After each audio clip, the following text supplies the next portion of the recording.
Assalamu alaikum, mes frères et mes sœurs, bienvenue sur votre chaîne YouTube, Rokia Conseil. J'espère que vous allez bien, vous ainsi que tous vos proches. Dans la vidéo sur la possession seconde partie, nous avons vu ensemble les 5 différentes formes de possession, par un démon ou par un djinn non-croyant ainsi que ses symptômes. Dans cette vidéo troisième partie, nous allons voir ensemble les différents niveaux de possession, et l'incidence que cela a sur notre corps.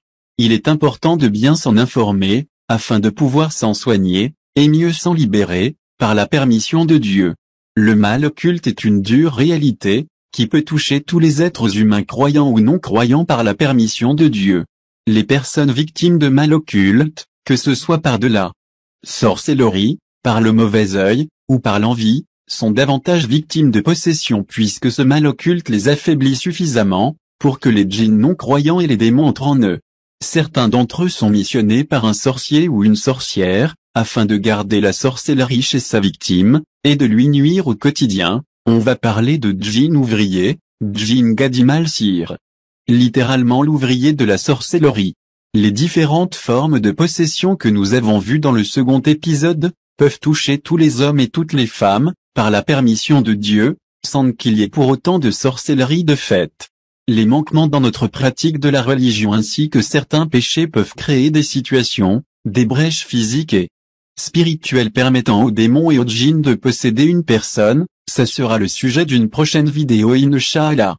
À ce propos, Al-Hassan al-Basri qu'Allah lui fasse miséricorde a dit, Allah leur donne un pouvoir sur certains et ne leur donne aucun pouvoir sur d'autres, ils ne peuvent rien entreprendre sur personne sans la permission d'Allah, le diable incarne le djinn mécréant, qui peut avoir du pouvoir sur des croyants à cause de leurs péchés, et de leur éloignement de la mention du nom d'Allah, de l'adhésion à son unicité et la sincérité dans le culte qui lui est voué. Quant aux serviteurs pieux d'Allah, Satan n'a aucun pouvoir sur eux comme nous dit le Très-Haut dans le Saint-Coran, quant à mes serviteurs, tu n'as aucun pouvoir sur eux.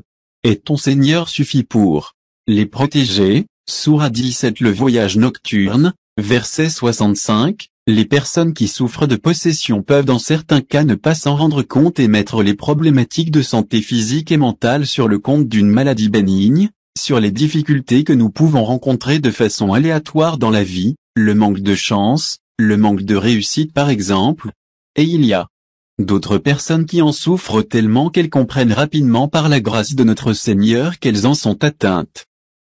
Il existe 5 différents niveaux de possession. Le premier niveau de possession est celui qui est très court, qui peut durer quelques secondes voire quelques minutes, et qui est accompagné de waswas intenses, pour pousser la victime à commettre un acte de désobéissance sans qu'elle n'ait pas le temps d'y réfléchir. Dans le second épisode, nous avons vu la possession à Al-Tayef, qui est un exemple de possession très courte sur un bref instant, et qui est basée sur un excès de colère, mais il en existe de nombreuses formes comme par exemple, celle qui est à l'origine d'une pulsion sexuelle intense, qui pousserait à agresser sexuellement une personne, ou encore celle qui est à l'origine d'un sentiment de tristesse ou de mélancolie intense, qui pousserait sa victime à se suicider.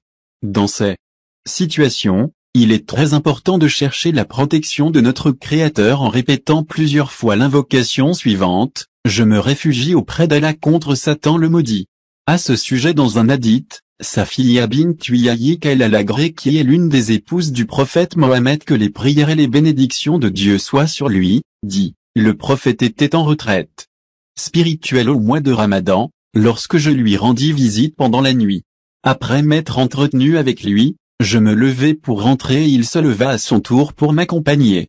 Safiya habitait dans la maison de Ousama ibn Zayd. En route, 2 hommes des Ansar passèrent près d'eux et dès qu'ils virent le prophète, ils pressèrent le pas. Alors, le prophète leur dit, « Ne vous pressez pas. C'est Safiya bint Huyayy qui m'accompagne au messager d'Allah, gloire à Allah », s'écrièrent-ils. Le prophète dit alors, « Satan est aussi présent en l'être humain que le sang qui coule dans ses veines, et j'ai craint qu'il ne jetât dans vos cœurs quelque mauvaise pensée ou quelque chose, rapporté par Bukhari et Muslim. » Le second niveau de possession est celui où le corps de la victime est sous la totale emprise du démon ou du djinn non-croyant.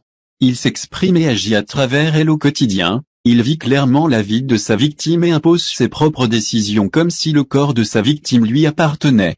Alors que cela est totalement interdit selon le décret et l'ordre du Seigneur de l'univers, notre Créateur à tous.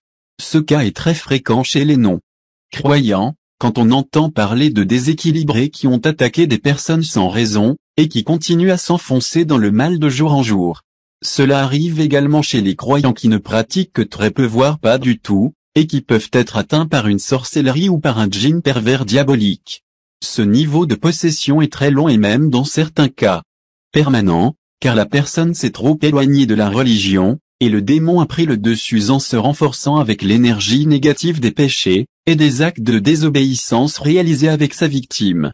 Cette possession totale du corps de la victime peut également être temporaire, si le djinn maléfique est violent. Dans ce cas-là on peut voir la personne faire des crises de folie par moments, s'attaquant à ses proches, et en cassant tout autour d'elle, et à d'autres moments être calme, apaisé, sympathique etc. quand le démon s'en est allé. Cette possession provoque souvent chez la victime, des pertes de mémoire, ainsi que des crises d'épilepsie ou d'évanouissement. Elle aura de grandes difficultés à être stable dans sa vie, que ce soit dans les études, le travail, et dans les relations qu'elle a avec les autres. Que la possession totale soit de longue durée ou temporaire, il est urgent que la personne consulte un vrai raqi, pour suivre de longues ruqya sharia afin de s'en libérer par la permission de Dieu. Ses proches devront être avec elle au quotidien, et la pousser à se soigner elle-même si elle refuse. Allah nous a dit dans le Saint-Coran, nous faisons descendre du Coran, ce qui est une guérison et une miséricorde pour les croyants, Sourate 17 le voyage nocturne, verset 82. Le troisième niveau de possession est local, il est celui où un membre ou une partie du corps de la victime est sous l'emprise d'un démon.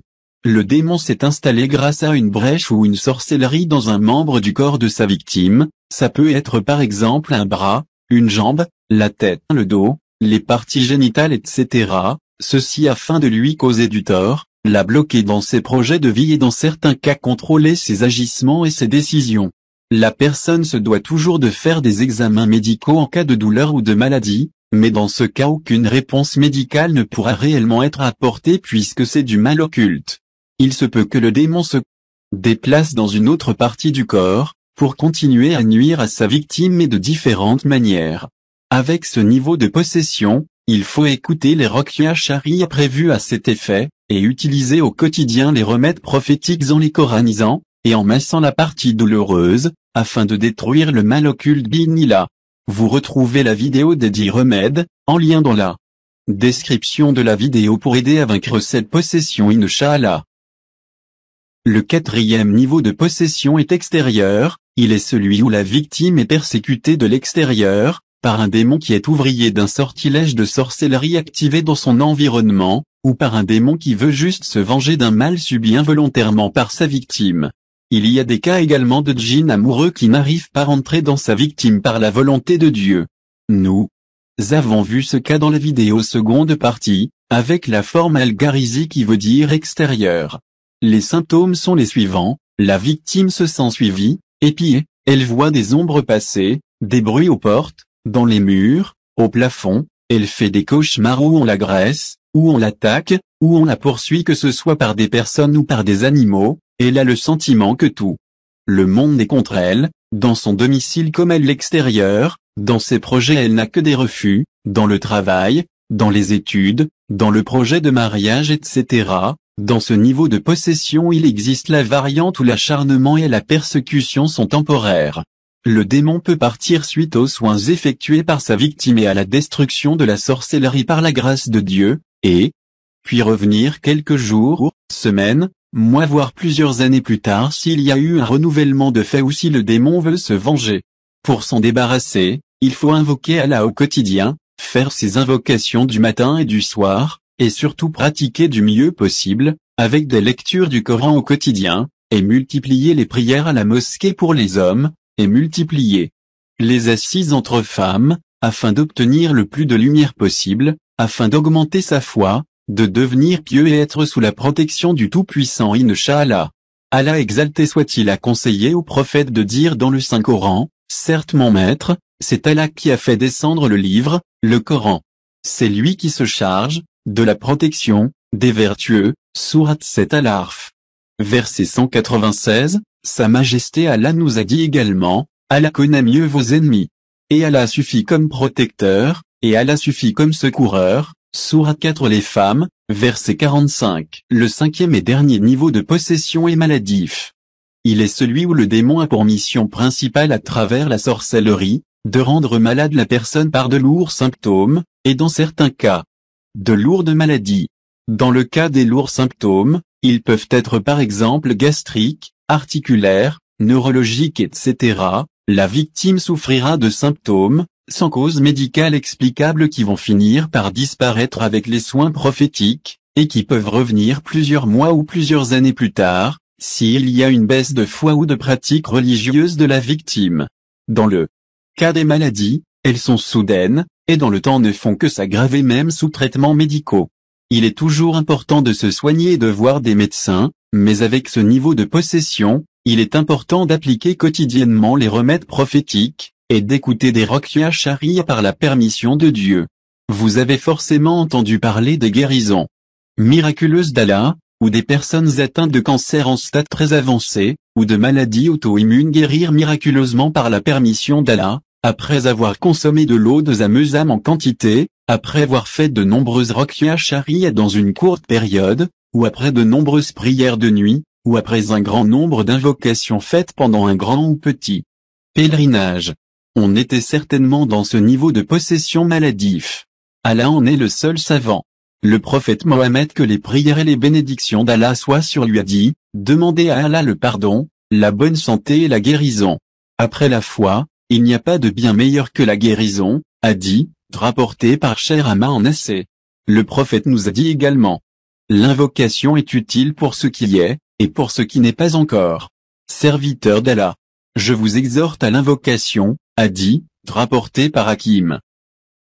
Il est important de rappeler et surtout de comprendre, que nul mal ne peut nous toucher sans la permission d'Allah le Très-Haut, comme Allah nous a dit dans le Saint-Coran nul malheur n'atteint, l'homme, sans la permission d'Allah. Et quiconque croit en Allah, il guide son cœur. Allah est omniscient, sourate 64 La grande perte, verset 11, Allah exalté soit-il nous a dit également, dit, rien ne nous atteindra, en dehors de ce qu'Allah a prescrit pour nous. Il est notre protecteur.